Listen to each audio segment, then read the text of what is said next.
today's video, I'm going to be showing you how I create a number tee, which is a spring and summer essential using Procreate for iPad and my mockups and brushes that I'll be sure to link in the description below if you guys are interested. Today's concept, we're going to be really locking in some design basics, but still making sure to give you the full creative freedom to flip it and use it however you'd want to in any of your creative projects. I really hope you guys can learn something from this, so definitely be sure to follow along and let's jump right into it. Alright, so first things first, of course, we want to go ahead and set up our canvas. So today's canvas that we're going to be working on is going to be 4,000 pixels by 4,000 pixels. And then continuing on with setting up our canvas, we're going to go up here to our actions menu, and then we're going to click on canvas, go all the way down here to drawing guide, and we see that pulls up a grid. Now we want to edit that grid, and we're just going to go all the way down here to the end and click on symmetry. And now that we have symmetry on, we'll see that that puts just one singular line down the center of our screen, which is going to be very helpful for keeping all of our designs on track and centered for today. And now that we have our canvas pretty much set up, the next thing that we want to do is go ahead and pull up the mockup that we're going to be working with today. And that's going to be coming from CuaTote's Procreate pack. I'll be sure to link all the mockups and brushes that I use in the description below as well. But we're going to be using the 3/4 tee, which is basically just a 3/4 sleeve tee coming from CuaTote's tops.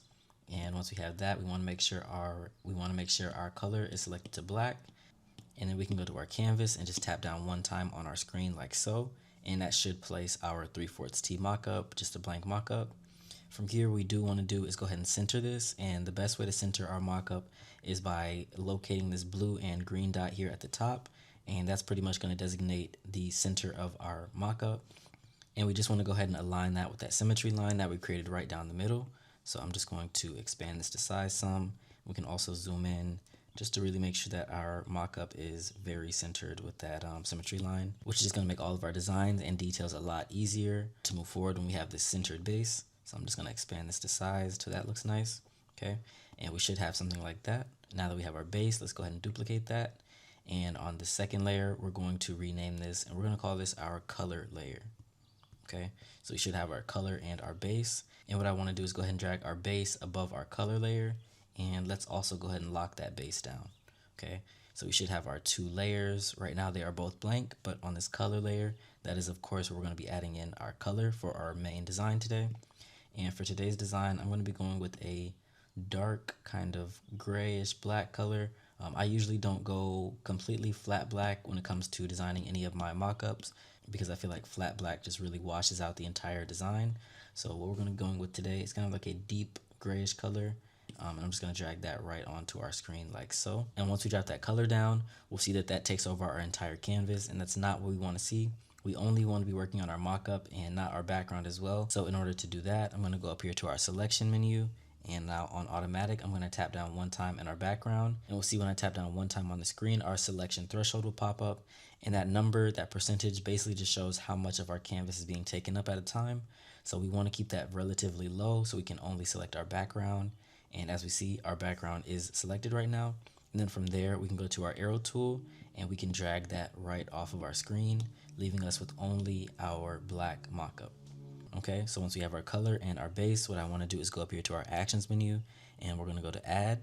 And now we're going to add in a new text, and I'm just going to pull this off of our tee really quick so we can see what we're working with. But I'm going to go down here to our edit style, and the font that we're going to be using today is called Athletic. I'll be sure to link this one in the description below if you guys are interested in following along with the same exact font as well.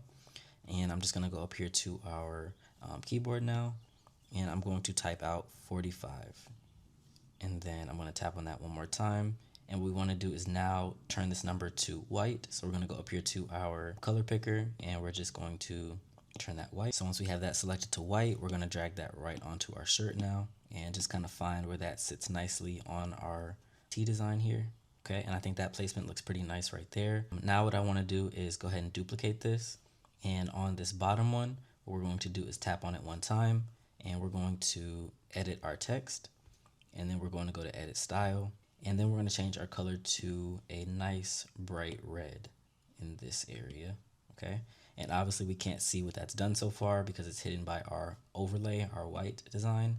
But we want to do one more thing, so we're going to go ahead and click on it again, edit our text again, edit our style. And then we're going to see here in our attributes tab to the far right, there's going to be some different effects and settings we can do. So we can do an underline, which just forms an underline, which does look kind of cool actually.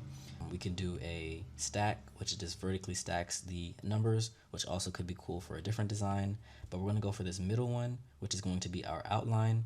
Once we have our outline selected, we can just go ahead and line everything back up how it was and make sure that that sits where it needs to sit. And now we have a red outline for our white design because we just created our outline for that. Really quick, y'all, I wanted to show you guys something that I've been working on recently. This is my most recent design, the CuaTote. I designed it specifically for people like me who are always on the move. So it's made out of this nice durable canvas material. It also has 6 external pockets compared to a regular tote bag, which usually just has the 2. And 4 of those pockets do have zippers on them to keep some of your special items like your wallet or your keys extra secure. I've been using this bag pretty much daily for months now. Honestly, I couldn't be more happy with how it turned out. Summer is approaching fast, so if you plan to be outside enjoying the weather, then this might be the perfect bag for you. I'm going to make sure to link it in the description below if you guys want to check it out. I really appreciate y'all. Now let's hop right back into the video. And from here, if we wanted to change this color out, we just select our outline again and do any kind of color. So if we wanted to do purple, it'd be the same step. But that's basically just how you create an outline on some text or a font really quick. So now that we have our numbers, what I want to do is just go ahead and group these 2 up, and we can call this our numbers group. So now we have our base, our numbers, and our color layer.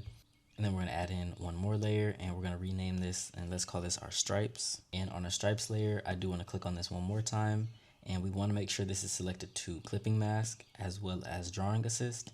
And what the drawing assist is going to allow for us to do is anything we do on one side is going to carry over to the other side as well. So that's just going to make creating some stripes very easy when we go through and do that, which is going to be very helpful with this next step here. Okay, so I'm just going to be using a hard airbrush for this. Basic airbrushing Procreate library. So the first thing that I want to do is go ahead and draw out a straight line with our red. And now with our red selected, we have our size at about 50. I'm going to go ahead and draw out our first straight line. And a quick trick for when you're drawing out these straight lines is just to hold them at the end, don't let go, and then you can kind of tweak and adjust the line any way you need to. A little menu will pop up at the top. But once we have that and that looks nice, we're going to switch our color to white now, and I'm going to do a white line. And I'm going to put that just above our red line, right about there. Again, we can make any adjustments we need to there. And then finally, we're going to switch back to our red and just draw that line out again. And it's okay if it goes onto kind of our base, our body there, because we can just go through and tweak that, which we'll do here in a second. But let's just get this red line adjusted.